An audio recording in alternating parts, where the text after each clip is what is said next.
you want me to show you some red carpet? Oh yeah, okay, poses? so here's the thing. So when I do go to the red carpet, I feel like there has to be tricks to make me look taller and thinner. Okay. And because I'm 5'3", there's dwarfism somewhere in my family. And I blame my mother. And but I would love, can you give me some good poses? Oh yeah. I learned a couple from Top Model, but Okay. I'd like to really All right, well, we have a red toppest. carpet here. Now, you have to pretend like there's a string coming from the top of your head. So Okay. pull up. All right. Up. Okay, and when you walk, glide. Glide. You don't want to be walking like this because then you get a picture like. All right. And they always say, Kathy, over the shoulder, right? Over the shoulder.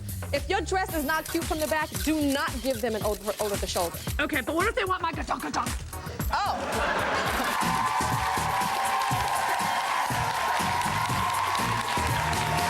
Kathy Griffin is here on the Tyra Show. She's not holding anything back in her new book, Official Book Club Selection. Now, another thing that you talked about in the book is having an eating disorder. Yeah.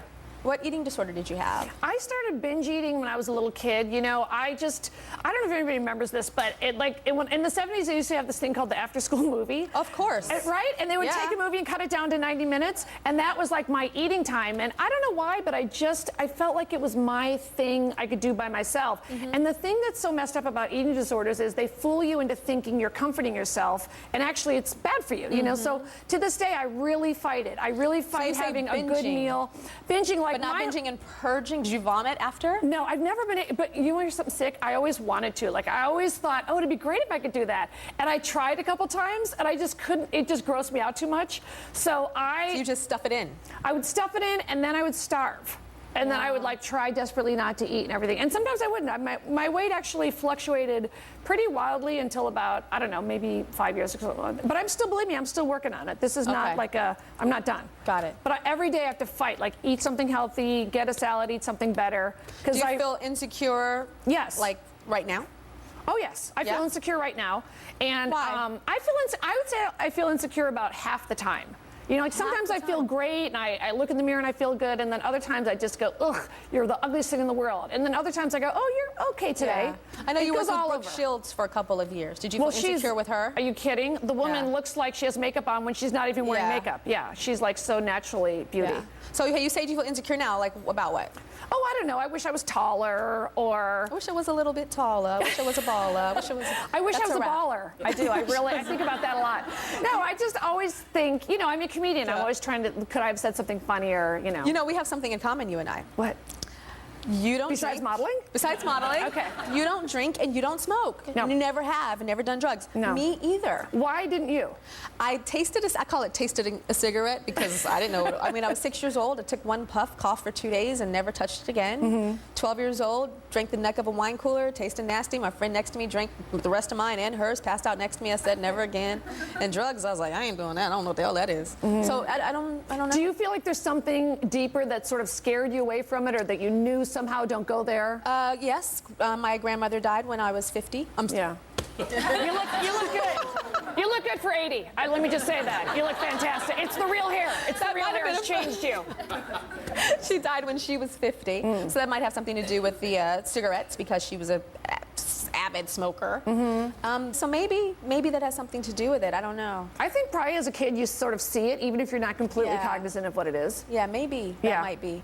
Okay, you've talked in your book. You talk about getting banned from like different talk shows. Yes, like, I'm constantly weaving in and out of being banned. Who and you're banned various from people now? Being pissed Who off. have you been banned from? Well, the Regis ban is a standing ban. Forever. And yet I love that Regis. I had never met Kelly, but she seems delightful. It might be a ban for life. Now, I have recently had my ban for life lifted from Letterman. So I went on the first time after 12 years. And I'm going back on The View for the first time since Barbara banned me, but she's not going to be there that day. But wait, I have to tell you who the co-host is. Who? LaToya Jackson. Hello! Thank you, Jesus. I know. I mean, I don't even know I don't even know what I'm going to say to the other girls. I mean, she's got some stories. When's her book coming out? You were on Oprah. I was on Oprah once. There's a lot of shows I've been on once. Yes, but I do watch Oprah every day. I make fun of her, but I also watch her. What are you going to say about me? Do you think I'll ever ban you? I am hoping so. Yeah. Because, you know, I'm always looking for new material. Anything you can do to help me out would be great. I know that you caught some flack about making fun of Dakota Fanning. Yes, I did. I got fired from the E! Channel when I was a red carpet correspondent. And Dakota Fanning was 9 years old, and I made a joke that she had just gone to rehab for drug and alcohol abuse. And then I was asking celebrities to give their messages of hope. And I know. So not everyone thought it was. And that was live television? It was live. You know, I made a bet with Perez Hilton that anybody under 18 years old was off limits to make fun of. Oh, I make fun of babies. Yeah, I'll make fun of like a fetus. I'll make fun of a thought. Like I'll make fun of a thought of a baby even. I know. Have you seen Dakota Fanning since? No, believe it or not, I don't run in the same circles with Dakota Fanning. I know you think that's weird, but Steven Spielberg was mad at you. yes, I did. I had to run into Steven Spielberg after I made fun. He was mad at me because he directed War of the Worlds, and he was mad at me for the Dakota Fanning joke. And then I had to run into him, which I often do run into these celebrities I make fun of, and it's always uncomfortable and horrible. For them or you? It's fun for them. Because they all, you know, they either give me a piece of their mind or want to take me down a notch, and then I usually sweat. And usually I get like that ass crack sweat, where like maybe my face isn't sweating, but just my pits and my ass crack. And so I'm like backing away from them, going, well, screw you. I'm not scared. Who's been mad at you? Who hasn't? I mean, Spielberg is a pretty big one. And he actually issued a statement in the New York Post against me, which was exciting to have my name in the paper. And he said? That's how I see it. Saying that I was inappropriate, you know, all that stuff. But you've made fun of these people, but now you have Emmys. So when you have Emmys, you're like on a higher list now. Screw all of them, right? So do you feel now that you're making fun of peers, as before it was more like the stars? Now, like... No, not when I was at the airport yesterday and someone said, hello, Miss Gifford. No, that's, yeah, exactly. A slap in my face. There's fingerprints right here. So, no, I know that I'm firmly on the D list where I belong. What about dating? Oh, I am open to all types. Wait, are you questioning my relationship with Levi Johnston?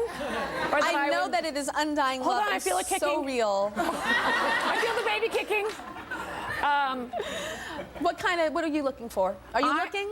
You want a man? I'm looking, and I love dating. I love dating different types of men, different shapes and sizes, and I like the process of dating, which most of my girlfriends don't. And I say, you no, like the whole thing. They don't. I dread dating. I like it. I think it's a chance to meet somebody, and even a crappy date is a chance to meet a new person. And you say all shapes and sizes. So you like thicker guys, big boys. What's the heaviest guy you've gone out with? Well, Steve Wozniak's a pretty big guy from Apple, yeah, and Dancing with the Stars. Which I have to say, I mean, I love the guy, but how did he do that show and not lose 1 pound? I mean, that was sort of funny, like week after week.